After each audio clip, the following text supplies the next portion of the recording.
Centre of gravity by integration का ये 6वां video. CG of plane area हम लोग इसमें पढ़ रहे हैं, उसका ये 3रा वीडियो है। एग्जाम्पल 10 एक हल्का एग्जाम्पल है। To find the centre of gravity of the semi circular disc of radius A.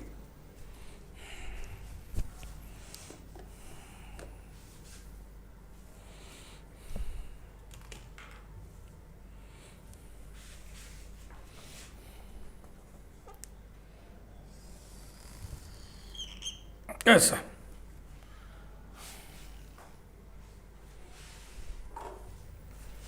Semi circular disc हमको लेना है, हम ऐसा ले लेना है जो X X axis about symmetrical है। डिस्क माने ये area, area bounded by diameter and semi circular arc.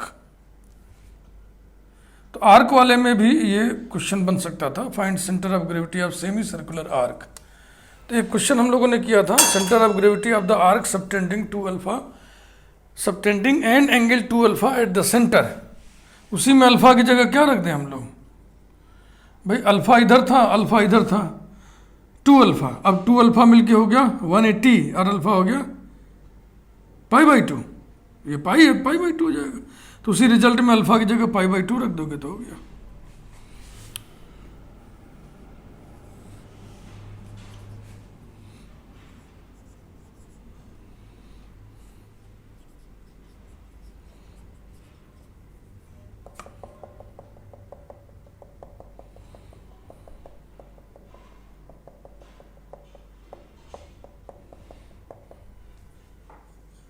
ऐसा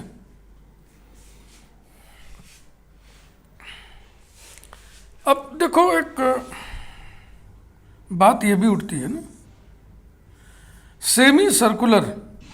तो हम चाहें तो ये प्लेट ले लें,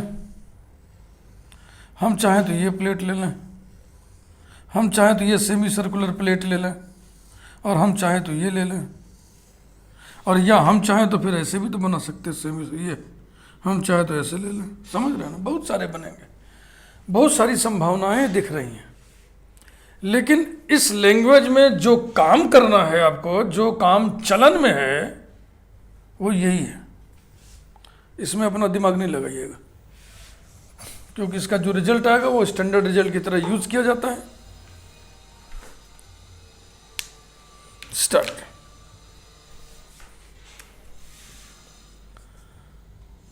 Since the disk is symmetrical about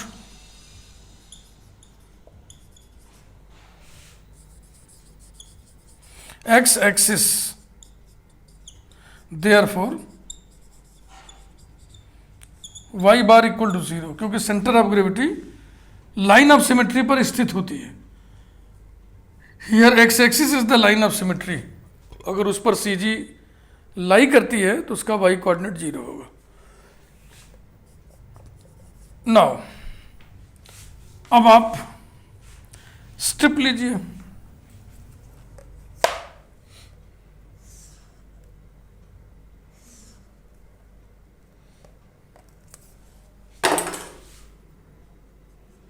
ये बहुत पतला होता है, ये सब आपको हम समझा चुके हैं। डेल्टा एक्स इसकी चौड़ाई, और यहाँ पर general point P X Y. तो इसकी सी जी एलिमेंट कहलाएगा, एलिमेंट्री एरिया माने एलिमेंट। इसकी सी जी यहाँ पे होगी, और यहाँ पे एक्स डैश वाई डैश हो गया।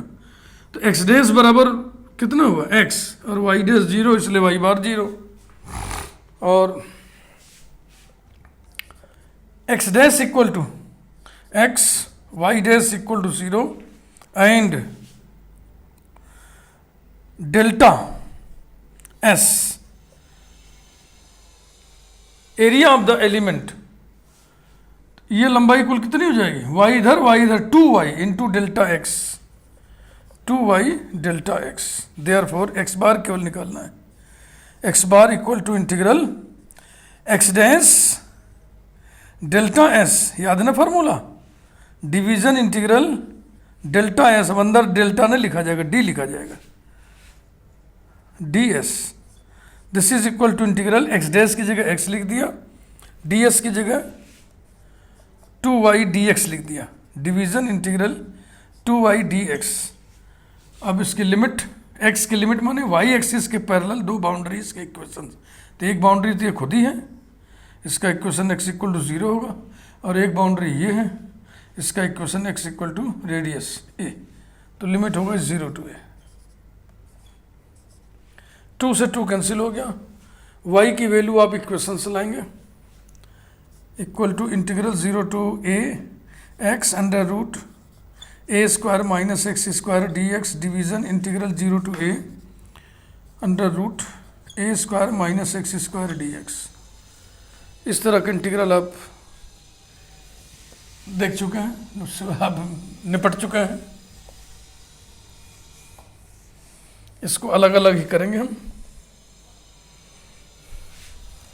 और या तो इकट्ठे हम ट्रिग्नोमेट्रिक सब्स्टिट्यूशन कर दे रहे, ज़्यादा हमको लगता है दिक्कत नहीं आएगी। ये x बार की वैल्यू है भैया। चलो न्यूमरेटर डिनोमिनेटर दोनों में एक ही सब्स्टिट्यूशन हम कर दें, x equal to a sine theta, so that dx equal to a cos theta d theta. We have x bar equal to integral, यहाँ से लिमिट चेंज करें 0 to π/2 x यानी कि a साइन थीटा, और ये अंडर रूट रखोगे तो हो जाएगा a cos थीटा, dx की जगह a cos theta d theta, division integral 0 to π/2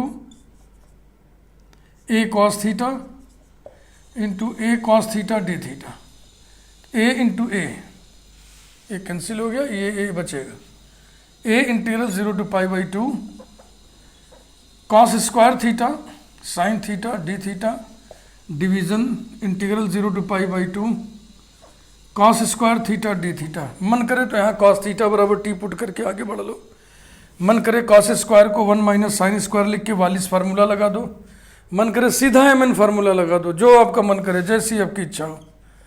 a integral 0 to π/2, यहाँ 1 माइनस साइन स्क्वायर रखोगे तो क्या आएगा, sine theta minus sine cube theta d theta, division π/4 by Wallis formula. शुरू में ही मैंने कहा था डेफिनेट इंटीग्रल की properties, Wallis formula, mn formula, ये आपको याद ही होना चाहिए। इसको ऊपर ले आइए तो जाएगा 4a/π, और 0 to π/2, 0 to π/2 साइन थीटा 1 होता है, 0 to π/2 sine cube theta 2/3 by Wallis formula, equal to 4a/π into 1/3 यानी कि 4a/3π। This is the standard result, 4a/3π बिल्कुल सही है। आइए अगला एग्जाम्पल देखें। 3 एग्जाम्पल कोशिश किया जाए कि हो जाए।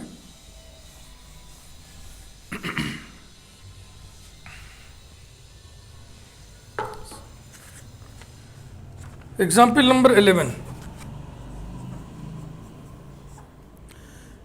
to find the CG of the area bounded by, to find the center of gravity of the area bounded by parabola y square equal to 4ax comma x axis and the latus rectum नाभिलंब। ये ध्यान रखिएगा, x axis भी है, एक boundary x axis भी है। थोड़ा confusion यहां हो सकता है, वही बार बार मैं जोर दे रहा हूं।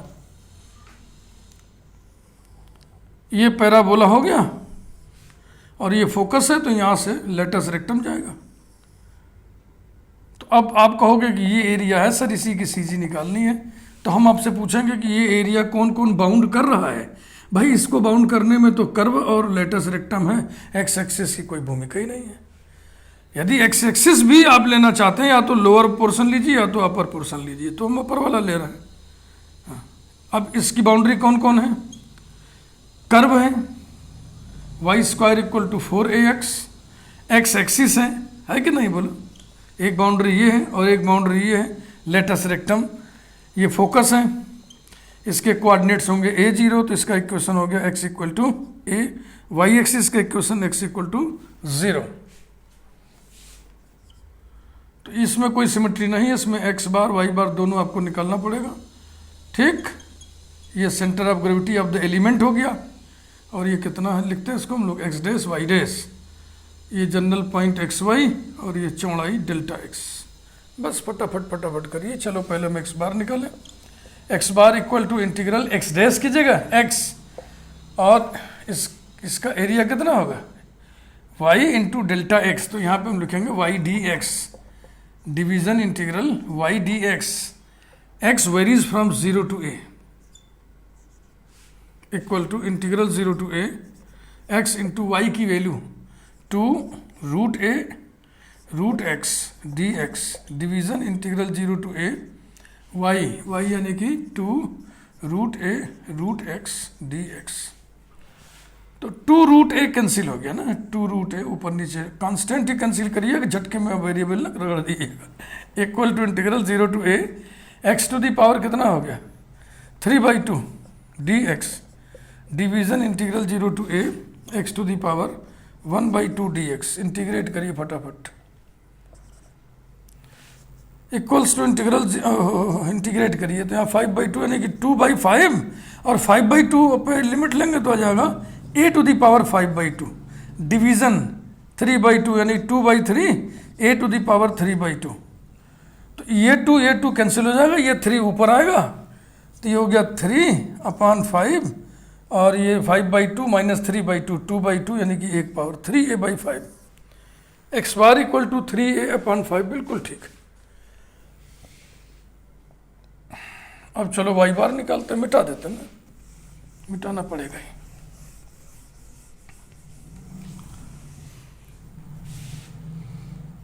Also y bar equal to integral y dash की वैल्यू कितनी आएगी y/2 इंटू वही area y d x, division integral y d x, limit 0 to a equals to 1/2 integral 0 to a। अब ये वाई स्क्वायर हो गया, तो वाई स्क्वायर माने यहाँ से देख लो, ये दिख रहा है 4ax d x, division integral 0 to a, y माने 2 रूट ए रूट एक्स माने x to the power 1/2 d x, equals to 2a। ठीक बोलो, ठीक है ना, 2a अपान 2 रूट है, इसको भी लिख ले रहे हैं। ठीक, अब x बचा x²/2, लिमिट लिया a²/2, division x to the power 1/2 तो x टू दी पावर 3/2, तो जाएगा 2/3 a to the power 3/2 equals to, चलिए कटिंग किया जाए। ये 2 कट गया, ये रूट ए ऊपर आएगा ना, बोलिए कितना लिखा है, ये हो जाएगा 2 और आधा 2.5 a टू दी पावर 5/2, ये अपान 2 इंटू 3/2, और ये नीचे हो जाएगा 1/a to the power 3/2 equal to 3/4 5/2 minus 3/2 2/2 माने a 3a/4 3a/4। ठीक, तो हो गया, यही आंसर हो गया। लास्ट में फिनिशिंग सेंटेंस, कंक्लूडिंग सेंटेंस ऐसे लिख दीजिए, hence 3a/5 comma 3a/4 is the center of gravity is the required, भी लगा दो वर्ड, अभीष्ट required center of gravity। 3a/5 और 3a/4। एक क्वेश्चन और देखें, हाइपोसाइक्लोइड का, थोड़ा सा हेवी है, इसीलिए हमने ये 2 क्वेश्चन क्रम से काफ़ी हल्का, फिर थोड़ा सा भारी, फिर अब थोड़ा और भारी।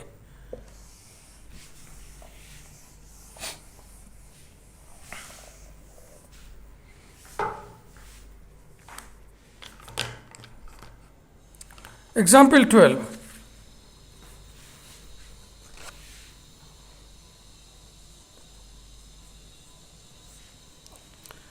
To find the center of gravity of the area of the hypocycloid, to find the center of gravity of the area of the hypocycloid,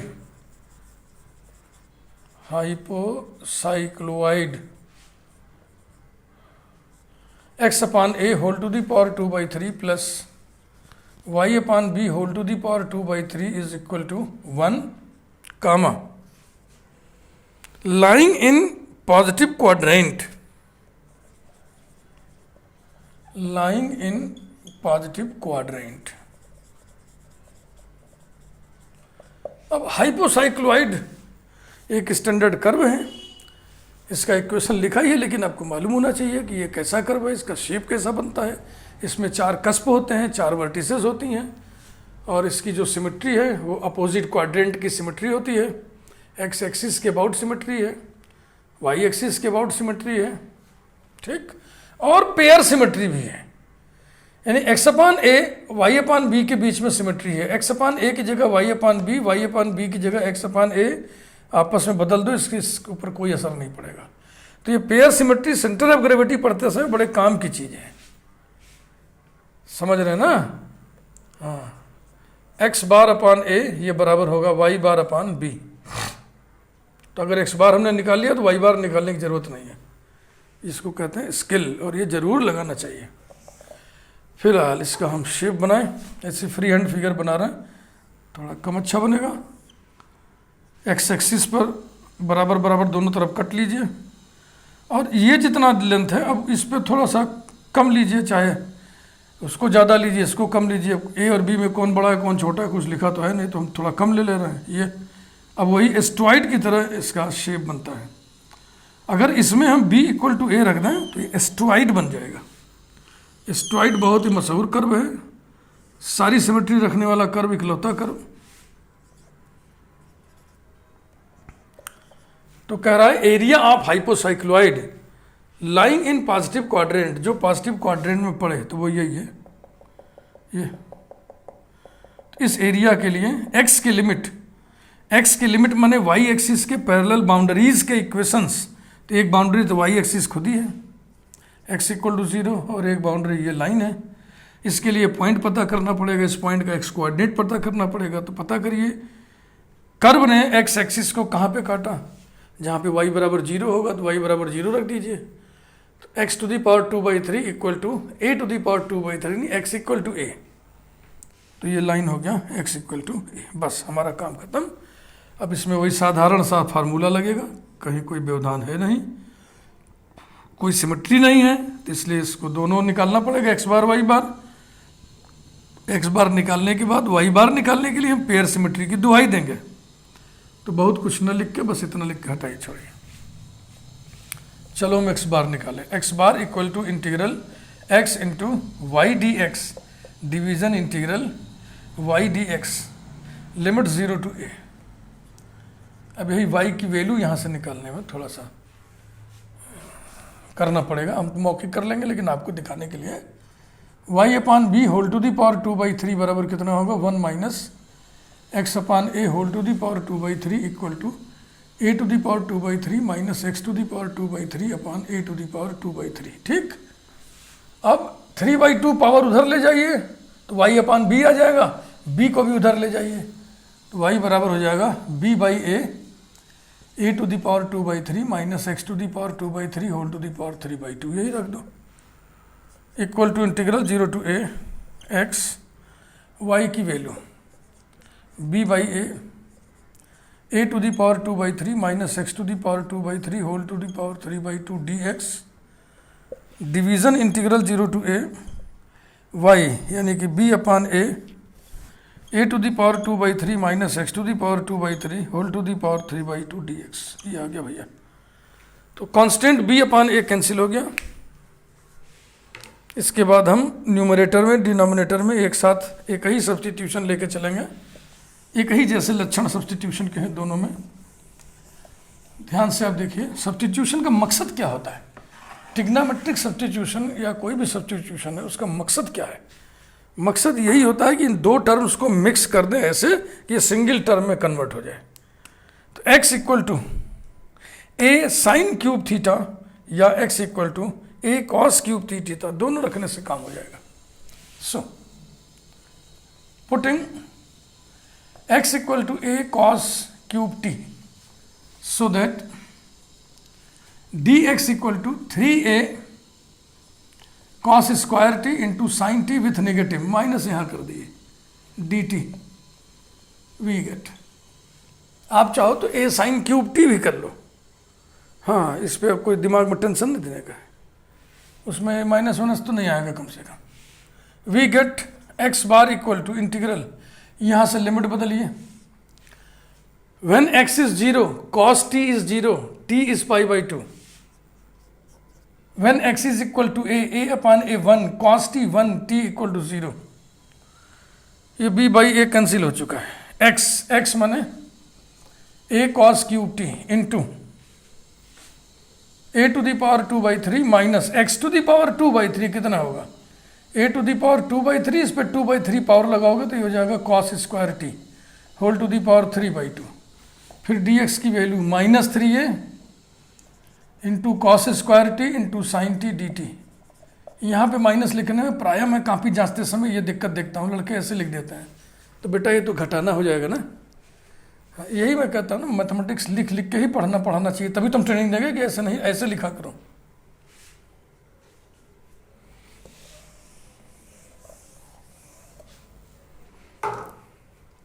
क्या छूटा, division integral pi by two 0. अब नीचे यही x नहीं था ना, बस बकिया तो सब था ही था, x नहीं रहेगा.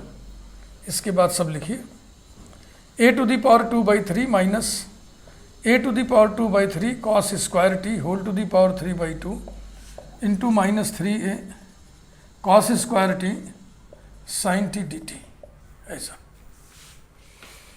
इक्वल्स टू, इस माइनस से लिमिट सीधी कर लो तो हो गया इंटीग्रल 0 टू π/2. उसके बाद लिखते चलिए सब कांस्टेंट, फिर काटेंगे बाद में. a, इसको a लिखा, फिर यहाँ से a to the power 2/3 power लगा के निकलेगा तो कितना निकलेगा, फिर a निकलेगा तो a स्क्वायर कर दिया. फिर यहाँ भी a है, ठीक, तो उस a को तो हम कैंसिल ही कर दें. ये 3a काट दिए, माइनस का इस्तेमाल हमने कर लिया लिमिट सीधा करने में. बोलिए ठीक है, ठीक है. फिर यहाँ से a निकलेगा तो फिर a ही लिखो यार, क्या फायदा झूठे ढूंढे, हटाओ. लिमिट सीधी हो गई और ये हो गया cos square t into 1 minus cos square t sine square t, और पावर लगाएंगे तो साइन क्यूब टी आएगा. ये हो गया sine cube t into cos square t sine t d t. Division integral 0 to π/2 इन का हिसाब हो चुका है. 1 minus cos square sine square minus sine cube t into cos square t sine t d t. अब यहाँ cos square को 1 minus sine square लिख के दो भागों में बांट के वैलिस फार्मूला हम लगा सकते हैं, लेकिन यहाँ नहीं लगेगा, यहाँ बहुत गुणा भाग करना पड़ेगा. तो यहाँ mn फार्मूला लगाना मजबूरी है, इसलिए यहाँ भी हम mn फार्मूला ही लगाएंगे. Equal to a integral 0 to π/2 sine t power कुल कितना 4 इंटू कॉस टी पावर कितना 4, अरे वाह 4 power d t. Division integral 0 to π/2 sine t power 4 into cos t power 2 d t. शुरू करिए mn फार्मूला. गामा m+1 का आधा माने 5/2, again gamma 5/2 upon 2 gamma m+n+2 का आधा, 4 + 4 8, 8 + 2 10, 10 का आधा 5. Division gamma 5/2 gamma 3/2 upon 2 gamma 4 + 2 6, 6 + 2 8, 8 का हाफ 4. ये आ गया. तो इसमें बड़ा अच्छा है भाई, एक तो न्यूमरेटर में कैंसिल हो जा रहा है गामा 5/2 पूरा का पूरा ये, और डिनोमिनेटर का ये 2 और 2 कैंसिल हो गया. बस अब इसको सिंप्लीफाई करिए. Equals to a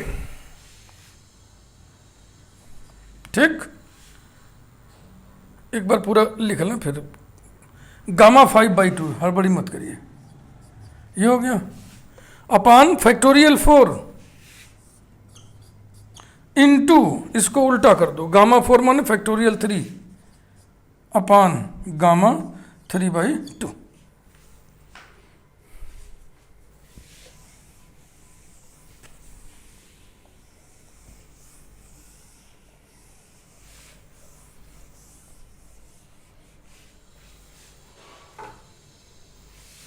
implies that x bar equal to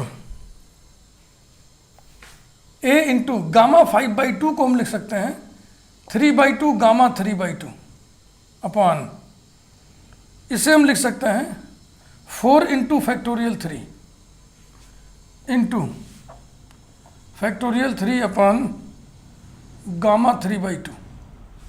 तो फैक्टोरियल 3 कैंसिल हो गया, ये कैंसिल हो गया, बचेगा कितना?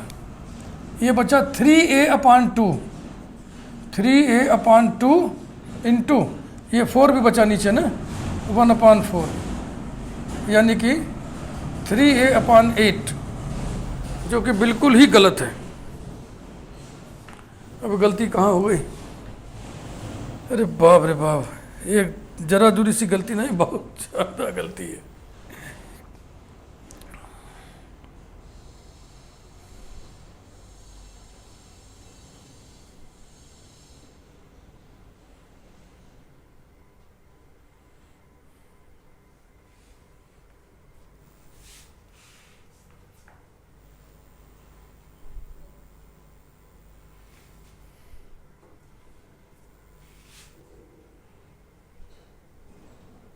ये सब तो जो कि यही गड़बड़ कर दिए होंगे ना, एक बार चेक कर लें, हमें सब याद है, हमें याद है। देखो x bar equal to integral 0 to a x into y, y था b/a है ना, a⁻²/3 minus x⁻²/3 whole to the power 3/2 dx, division integral 0 to a b/a a⁻²/3 minus x⁻²/3 whole to the power 3/2 dx, b/a cancel हो गया था। घबराइए मत, 2 minute में check हो जाएगा। a cos cube t implies that dx equal to -3a cos square t sin t dt, therefore x bar equal to integral π/2 to 0 है ना, x माने a cos क्यूब t। हाँ, ये पावर गलत calculate हो गया, ये हमको लगता है ये छूट गया है कहीं कुछ तो छूटा है, अभी चेक हो जाएगा।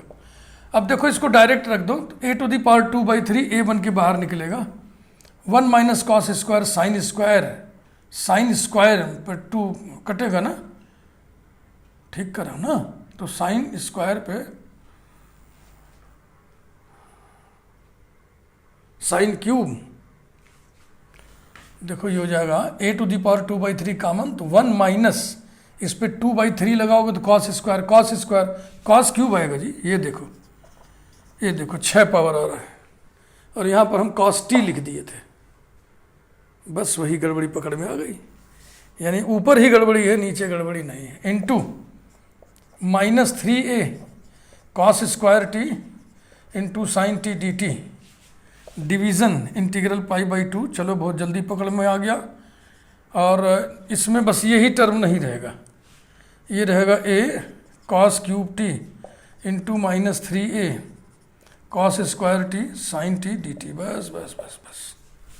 तो माइनस से तो ऊपर भी नीचे भी लिमिट सीधी कर लें, 3a कैंसिल कर दें, ठीक, और एक ये a कैंसिल हो जाएगा, x बार इक्वल टू ऊपर केवल बचा a इंटीग्रल 0 टू π/2, पावर जरा देखें साइन पे कुल कितना पावर है, साइन पे सिर्फ एक पावर है साइन t, इंटू कॉस पे कितना पावर है,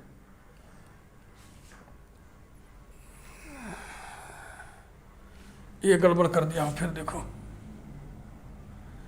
ये 1 minus cos square sine cube हो गई, साइन क्यूब टी में मैथमेटिक्स में एक बार फंस जाओ फिर फंसने लगता है, ठीक, साइन क्यूब टी हो गई, यहाँ भी, बस भैया अब गड़बड़ी नहीं होगी, नहीं तो ये वीडियो मेरा बेकार हो जाएगा। साइन पे पावर हो गया 4। यही वीडियो में ही दिक्कत है ना कि अगर लास्ट में आप फंस गए, कहीं फंस गए, पूरा वीडियो आपका 30-35 मिनट बेकार। फिर से शूट करिए, लेकिन हमारा काम लगता है हो जाएगा। कॉस पे 3 और 2 5 power, cos to the power 5t dt। Division integral 0 to π/2, sine पे 4 पावर और कॉस पे 2 पावर dt। यही स्टेप हमको बीच का कहीं लिख लेना चाहिए था, नहीं लिखे, कोई बात नहीं जी। a इंटू, चलो पटापट लगाओ, गामा 4 + 1 5 का आधा, 5 + 1 6 का आधा 3 upon 2 gamma, this plus this 9 हुआ प्लस 11 अपॉन 2। अब आएगा सही है। Division gamma 5/2 gamma 3/2 upon twice gamma 4 + 2 6, 6 + 2 8, 8 का आधा 4। एकदम आराम से काम करिए। तो ये 2 कैंसिल होगा, गामा 5/2 गामा 5/2 कैंसिल होगा। ये जो गामा 11/2 है, यही भारी भारी आंसर लाएगा। इसका आंसर काफ़ी भारी वजनी संख्या है, बड़ी संख्या है। Implies that x bar equal to, हाँ भैया देखो इसका मान फैक्टोरियल 2 होगा। फैक्टोरियल 2 माने 2, तो ये हो गया 2a अपॉन गामा 11/2। चलो लिखो, जल्दीबाजी नहीं, फिर इसको इनटू कर लिया जाए। ये फैक्टोरियल 3 ऊपर चला गया। फैक्टोरियल 3 माने 6 upon gamma 3/2 equal to 2a into 6 upon, इसे ढीला करें, 9/2 इंटू 7/2 इंटू 5/2। जिस फार्मूले से हम कर रहे हैं वो शुरू में आपको हम बताएं, gamma p/2 is equal to p - 2/2 into p - 4/2 into so 1 into 1/2 gamma 1/2, ऐसे चेन बनती है, इंटू गामा 3/2 इंटू गामा नहीं 3/2 इंटू 1/2 गामा 1/2। ये रहा। फिर 3/2 को ऐसे ही ब्रेक करिए, 3/2 को ब्रेक करिए, 1/2 गामा 1/2 वैसा।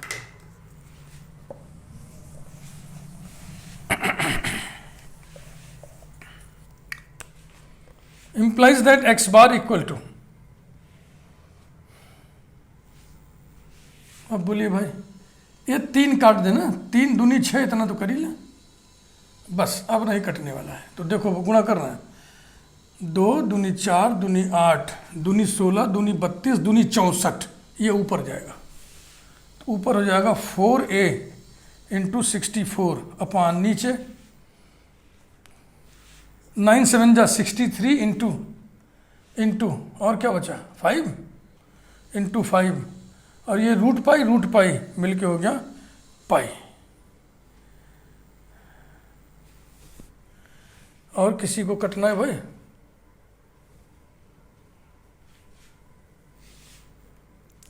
4 चौके 16 के 6 हाथ में 1, 4 छक्के 24 1 25, 256 बट्टे 5 दिए 15 के 5 हाथ में 1, 5 छक्के 30 1 31, 315 पाई। यही हमें याद भी है। 256a अपॉन 315 पाई, बिल्कुल सही है। Due to pair symmetry, thank God मेरा टाइम बच गया, मेरा वीडियो बच गया, नहीं तो बर्बाद हो जाता, फिर से रीशूट करना पड़ता। Due to pair symmetry